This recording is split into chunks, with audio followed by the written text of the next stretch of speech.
Hi, and welcome to Let's Bake and Cook Stuff. I hope you clicked on my channel today because you want to learn how to make the best, most delicious, yet easiest cornbread on the planet.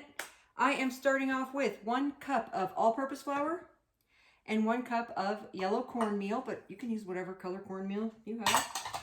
1/4 of a cup of sugar, 1 tablespoon of baking powder, and, and 1/2 teaspoon of salt. I'm going to whisk these together.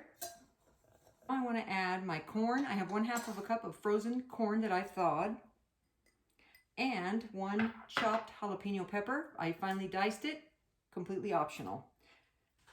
I'm putting the corn and the jalapeno in with the dry ingredients so that they can get coated, and this way they won't be so likely to sink to the bottom of the cornbread.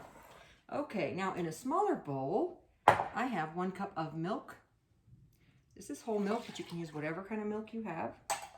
This is 1/3 of a cup of vegetable oil and 1 large egg. Whisk those together.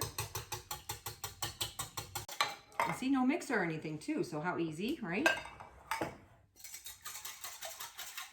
Just pour this in, whisk this up. And just that easily, we have our cornbread batter. I have a pan here. It's an 8-inch square pan, and I have sprayed it with cooking spray, nonstick cooking spray. This is going to go into a 425-degree preheated oven for 20 to 24 minutes, and then we'll be back.